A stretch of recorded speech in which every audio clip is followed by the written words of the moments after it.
வந்துடுறா வரையில எதுவும் பண்ண வேண்டாம். எங்க இருக்க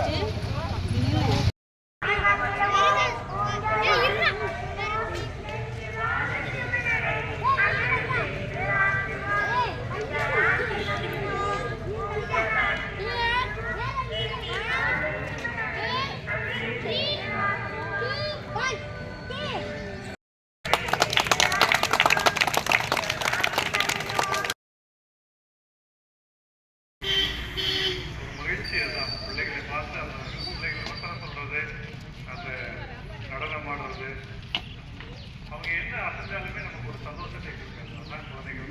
அதனால ஒருவேளை பிள்ளைகளை மாணவர்கள் கரவோசத்தை எடுக்கலாமே.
ஒரு நாள் கூட ப்ராக்டிஸே நடக்கலை.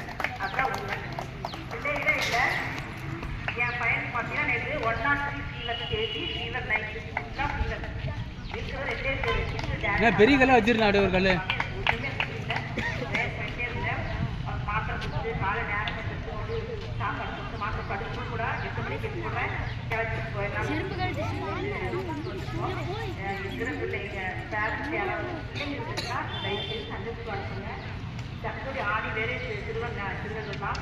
அதனால் அந்த பிள்ளைகளை திருவையிலே பக்கத்தில் வளர்க்கணும். நம்ம அது பெரிய சாட்சியாக கொண்டு போய் நிற்பாட்டோம்.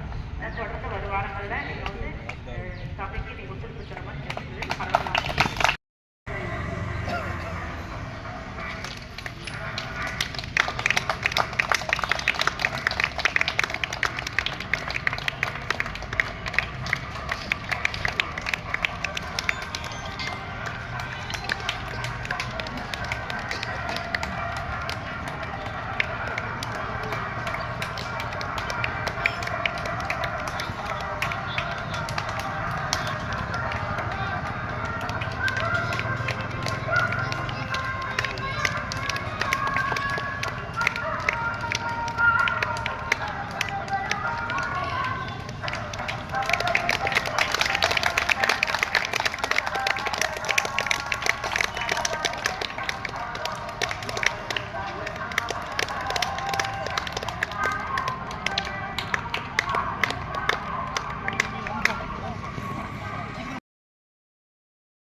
காலை பொழுதினிலே இந்த பள்ளி வளாகத்தில் குழுமியிருக்கும் மாணவ செல்வங்கள் மற்றும் சிலம்ப பயிற்சியாளர்கள் மற்றும் பயிற்றுநர்கள் பெற்றோர்கள் மற்றும் விழாவினை சிறப்பாக நடத்தி கொண்டிருக்கும் சுரேஷ் அவர்களுக்கும் எனது முதற்க நன்றி கலந்த வணக்கத்தை தெரிவித்துக் கொள்கிறேன். சுரேஷனுடைய அவருடைய ஆர்வத்தின் காரணமாக ஏற்கனவே ஒரு தடவை துறையூரில் நம்ம மாணவர்கள் இது மாதிரி இளைஞர்களை வச்சு மினி மராத்தான் வந்து கண்டக்ட் பண்ணாங்க. அது மக்களிடையே ரொம்ப ஒரு ரீச் ஆகி நல்ல ஒரு சிறப்பான ஒரு வரவேற்பை பெற்றிருக்கு. அடுத்த கட்டமாக அவர் இந்த சிலம்ப பயிற்சி இன்னைக்கு போட்டி வைக்கிறேன்னு சொல்லி வந்து கேட்டிருந்தாரு. நானும் அதில் ஆர்வத்தோட வரணும் அப்படின்னு சொல்லிட்டு வரேன்னு சொல்லியிருந்தேன். வேறு பணி இருக்கிறதுனால நான் உங்களுக்கு முன்னாடியே வந்து கலந்துட்டு போகலாம் அப்படின்ட்டு வந்தேன். ஸோ இந்த சிலம்பம் அப்படிங்கிறது வந்து இப்போ இருக்கக்கூடிய காலகட்டத்தில் பழைய காலத்தில் இருந்தது தான். இது ஒரு தற்காப்பு கலையாக இருந்துச்சு. அப்புறம் நாளடைவில் அது வந்து அதனுடைய தொடர்ச்சி இல்லாததுனால அது அப்படியே தேஞ்சு போச்சு. இப்போ திரும்பவும் அது வந்து உயிர் பெற்று மக்களிடையே மிகவும் ஒரு செல்வாக்கு பெற்று அது வளர்ந்து வரதை பார்க்குறப்ப ரொம்ப ஆர்வத்தோடையும் ஆசையாகவும் இருக்குது. இது மிகவும் வந்து சிறுவர்களுக்கு குறிப்பாக பெண்களுக்கு இது அவசியமான ஒன்று. ஏன்னா தற்காப்புக்குன்னு நம்ம போய் போராடுறப்ப ஒரு வெறும் கையால் போராடுறத விட ஒரு கம்பு அப்படிங்கிறது அவங்களுக்கு ஒரு பெரிய ஆயுதம். ஈவன் காவல்துறைக்கு நாங்களே என்ன பண்ணுறோம், கையில் லத்தியை வச்சுக்கிட்டு தான் நாங்கள் எல்லாரையும் வந்து கண்ட்ரோல் பண்ணிகிட்டு இருக்கிறோம். அப்படிங்கிறப்ப அந்த ஒரு கம்பு வந்து அவைலபிளாக எல்லா இடத்துலையும் கிடைக்கும். அது கிடைக்கக்கூடிய அந்த ஆயுதத்தை வந்து தற்காப்புக்காக பயன்படுத்திக்கிறதுக்கு ஒரு அரிய வாய்ப்பு. எதையுமே நம்ம கற்று நம்ம மனசில் வச்சுக்கிட்டோம்னா தான் அது சமயத்துக்கு பயன்படும். ஒரு இதை கற்றுக்காமல் நம்ம வந்து எதையும் பயன்படுத்த முடியாது. ஆல்ரெடி ஒரு இதை எந்த விஷயமா இருந்தாலும் கற்று அதை நம்ம ஆள் மனசில் வந்து ரெக்கார்ட் பண்ணி வச்சோம்னா சமயத்தில் இவன் ஒரு மரக்கலையை ஒழிச்சு கூட என்ன பண்ண முடியாத ஆயுதமாக பயன்படுத்தி அவங்க செய்ய முடியும். முதல்ல இந்த குச்சி சுத்திரத்தில் அவங்கள பாதுகாக்கணும், அதுக்கப்புறம் அடுத்தவங்களை அவங்க தாக்கணும், இதெல்லாம் இருக்குது. ஸோ இப்போ இந்த ஃபார் எக்ஸாம்பிள் உதாரணத்துக்கு இவங்க சுற்றினதெல்லாம் பார்க்குறப்ப எங்களுக்கே நாங்களே வீட்டில் இறங்கி ஆடணும் போல இருக்குது. அந்தளவுக்கு ரொம்ப ஒரு நேர்த்தியாகவும் திறமையாகவும் பண்ணுறாங்க. இதை எல்லா மாணவர்களும் தொடர்ந்து இதை முழுமையாக கற்று அதை தேர்ச்சி பெற்று அதுக்கப்புறம் அதை வந்து அவங்க வாழ்க்கையில் தேவைப்படுறப்ப பயன்படுத்திக்கலாம். அந்த மாதிரி அதை முழுமையாக தேர்ச்சி பெறணும், அதை முழுமையாக கற்றுக்கணும் அப்படின்னு சொல்லி இந்த நேரத்தில் கேட்டுக்கிட்டு பெற்றோர்கள் வந்து அதை ஊக்குவிக்கிறவங்க பெற்றோர்களுக்கு எனக்கு வாழ்த்துக்களை தெரிவிச்சுக்கிறேன். ஏன்னா இப்போ எதிர்காலத்தில் வந்து குழந்தைகள் வந்து நிறைய அப்யூஸ்மெண்ட்டு நிறையா நடக்குது.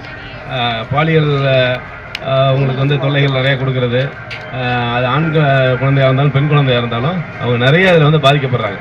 அப்போ தன்னை பாதுகாக்கிறதுக்கு அவங்களுக்கு வந்து போதுமான அந்த ஒரு தன்னம்பிக்கை வரணும்னாலே அவங்களுக்கு தன்னை மற்றவனோட நம்ம ஒரு டிஃப்ரெண்ட்டான ஒரு பர்சனாலிட்டியில் இருக்கிறோம் அப்படிங்கிற எண்ணம் இருந்தாலே அவங்களுக்கு ஒரு தனித்தன்மையான ஒரு நம்பிக்கை வரும். அவங்க மற்றவங்கள பிரச்சனைகளை எதிர்கொள்ளக்கூடிய ஒரு ஆர்வம் வரும். இது உடற்பயிற்சி ப்ளஸ் தற்காப்பு கலை ரெண்டும் கலந்த ஒரு சம்பந்தமான ஒரு விஷயம். அதனால் அனைவரும் இதை வந்து திறம்பட கற்று மேலும் மேலும் வாழ்க்கைக்கு பயன்படுமாறு இதை பயன்படுத்திக் கொள்ளுமாறு இந்த சந்தர்ப்பத்தில் கேட்டுக்கிறேன். எனக்கு இந்த சந்தர்ப்பத்தை கொடுத்த தம்பி சுரேஷ் அவர்களுக்கும் மற்றும் அவருடைய சக நண்பர்களுக்கும் அனைவருக்கும் எனது நன்றி கலந்த வணக்கத்தை தெரிவித்துக் கொள்கிறேன். நன்றி, வணக்கம். சமூக சேவை இயக்கத்தின் சார்பாக மாநில அளவிலான ஒரு சிலம்பம் போட்டி இன்று நடைபெறுகிறது. இப்போட்டியை துறையூர் காவல்துறை ஆய்வாளர் ஐயா அவர்கள் தொடங்கி வைப்பது இந்த அமைப்புக்கு மிக்க மகிழ்ச்சி. ஐயா அவர்களுக்கு நன்றி.